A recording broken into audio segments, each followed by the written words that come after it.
সাধারণ সেলাই মেশিন দিয়ে কিভাবে খুব সহজেই এমব্রয়ডারি শিখতে পারবেন এর উপর আমি কয়েকটি ভিডিও তৈরি করব পার্ট বাই পার্ট। এটি হচ্ছে ভিডিওর প্রথম পার্ট। হ্যালো ভিউয়ার্স, আসসালামু আলাইকুম। আশা করছি সবাই ভালো আছেন। অনেকদিন পর আবার সাধারণ সেলাই মেশিন দিয়ে এমব্রয়ডারি ভিডিও নিয়ে আপনাদের সামনে হাজির হয়েছি। ভিডিওটি শেষ পর্যন্ত দেখবেন, অনেক কিছু শিখতে পারবেন।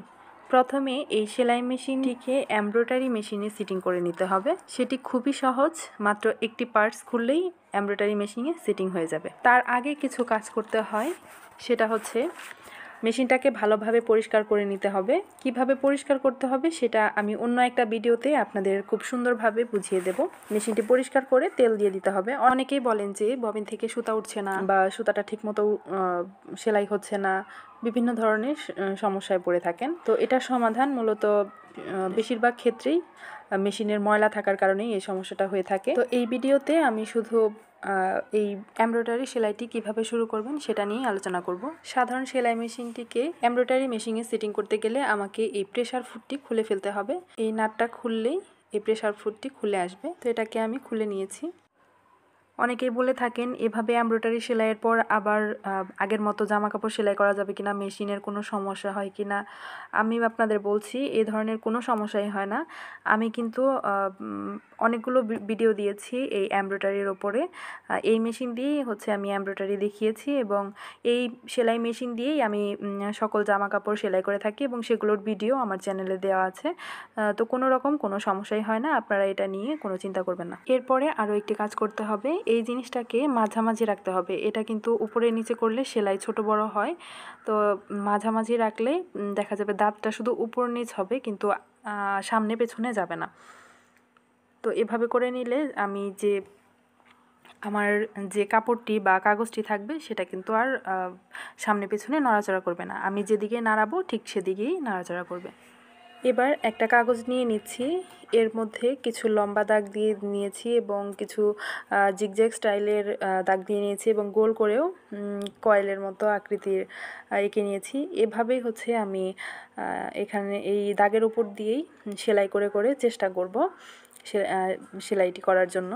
তো ভিডিওটি শেষ পর্যন্ত দেখতে থাকুন। ভালো লাগলে অবশ্যই কমেন্ট করে আমাকে জানাবেন। আপনাদের সকলের যে পজিটিভ কমেন্টগুলো সেগুলো কিন্তু আমাকে অনেক অনেক উৎসাহ দেয়। ভিডিওতে আসলে অনেক কিছু বলে বোঝানো যায় না, তার থেকে ভিডিওটা দেখলে অনেক কিছু শেখা যায়। তো আপনারা ভিডিওটি দেখতে থাকুন।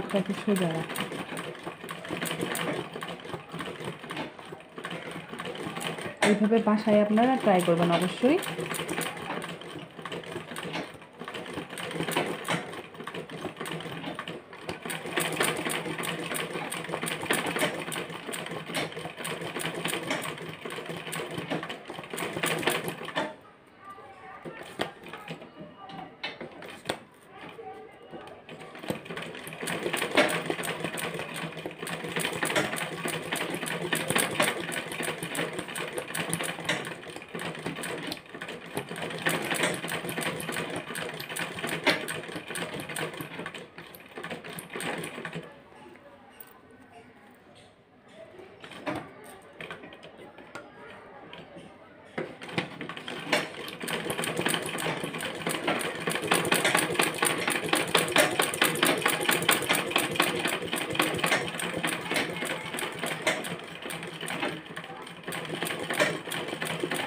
এই যে হাতটাকে ঘোরানো,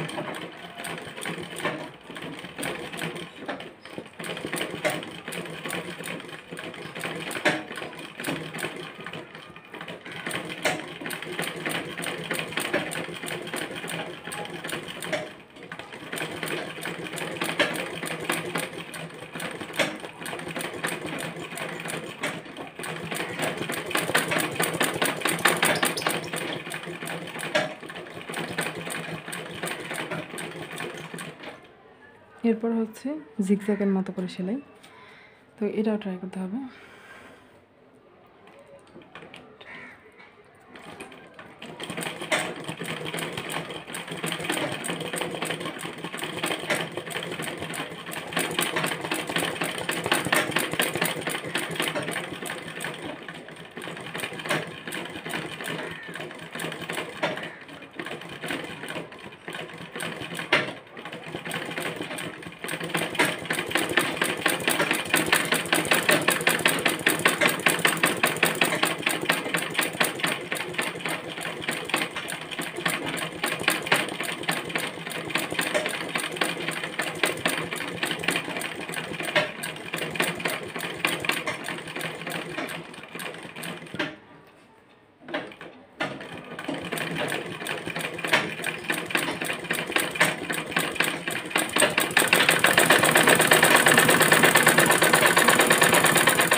এভাবে বাসায় ট্রাই করে দেখছেন, আমার মনে হয় হাতটা অনেকটাই ইজি হয়ে যাবে। এগুলো করার উদ্দেশ্য হচ্ছে আপনার হাতটাকে নাড়াচাড়া যেন করতে পারেন, যে কোনো দিকেই না যেন আপনি সুইটাকে ঘোরাতে পারেন। সুই না আর কি, সুই তো ঠিক জায়গায় থাকবে, হাতটাকে যেন ঘোরাতে পারেন। তো অবশ্যই বাসায় ট্রাই করবেন। ট্রাই করেছেন কিনা সেটাও আমাকে কমেন্ট করে জানাবেন। ভিডিওটি ভালো লাগলে অবশ্যই লাইক, কমেন্ট এবং শেয়ার করবেন। যারা এখন আমার চ্যানেলকে সাবস্ক্রাইব করেননি, প্লিজ সাবস্ক্রাইব করে দেবেন। ধন্যবাদ সবাইকে। আল্লাহ হাফেজ। হাতটাকে চালু করবেন।